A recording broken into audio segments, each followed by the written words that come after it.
జీ5 app download చేసుకుని పూర్తి ఎపిసోడ్లని ఉచితంగా చూడండి. ఇంట్లో వాళ్ళు చూస్తే ఏం జరుగుతుందో తెలుసా? నన్నే ఏడిపిస్తున్నావా? రావాలి రామలక్ష్మి,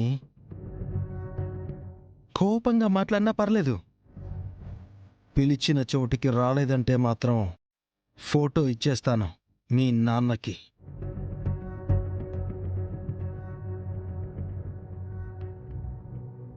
ఎందుకంటే నువ్వంటే నాకు చాలా ఇష్టం.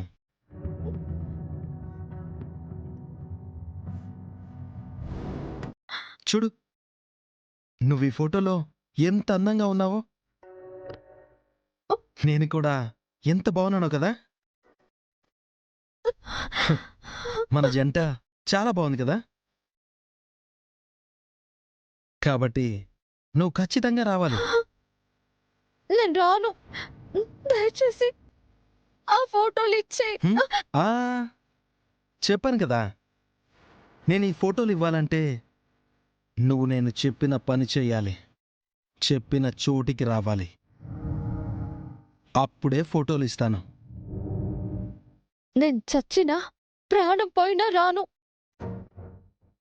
మా ఇంట్లో వాళ్ళకి తెలిస్తే నీ గతేమవుతుందో తెలుసా? దానికంటే ముందు నీ బ్రతుకేమవుతుందో ఆలోచించుకో రామలక్ష్మి.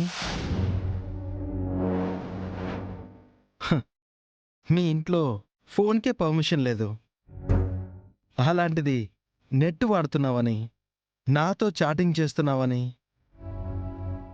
ఇలా ఫోటోలు తీయించుకునే రేంజ్కి వచ్చావని తెలిస్తే ఏమవుతుందో గెస్ చెయ్యి. నువ్వు బలవంతంగా తీసావా ఫోటోస్?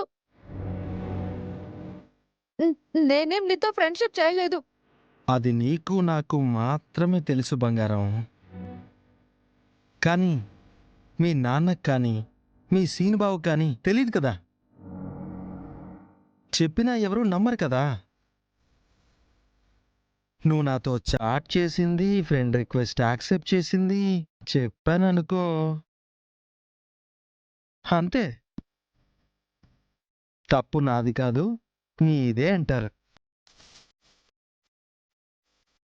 మీ నాన్న గురించి నాకంటే నీకే బాగా తెలుసు.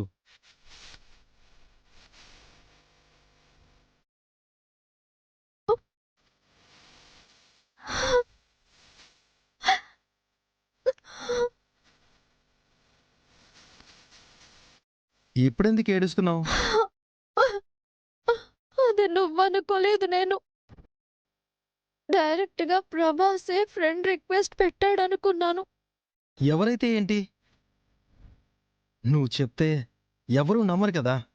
నేను చెప్పిందే నమ్ముతారు. ఈ ఫోటోలు చూస్తే నేను చెప్పాల్సిన అవసరం కూడా లేదు, వాళ్ళే అర్థం చేసుకుంటారు. ప్లీజ్ దయచేసి నా ఫోటోలు నాకు ఇచ్చే. రేపు నేను చెప్పిన ప్లేస్కి వస్తేనే ఈ ఫోటోలు నీకు ఇస్తాను. రేపు గనక రాలేదనుకో, ఎంగేజ్మెంట్ జరుగుతుంది కదా మీ సీను బావది, ఆ ఎంగేజ్మెంట్లో అందరికీ ఫోటోలు పాంప్లెట్స్ పంచినట్టు పంచేస్తాను. అప్పుడు ఏం జరుగుతుందో నేను ప్రత్యేకించి చెప్పకర్లేదనుకుంటాను.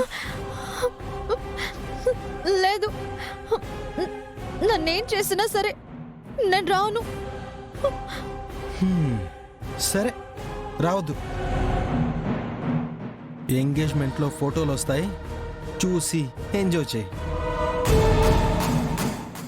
ఎలాగూ నువ్వు నా గురించి చెప్పలేవు రామలక్ష్మి, ఎందుకంటే నీకే ప్రమాదం కాబట్టి.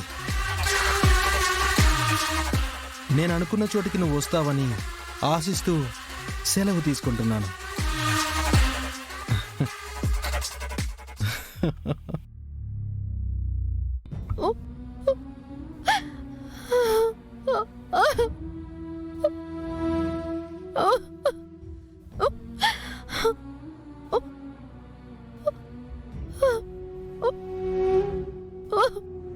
జీ5 యాప్ డౌన్లోడ్ చేసి అన్ని ఎపిసోడ్స్ పూర్తి ఉచితంగా చూడండి.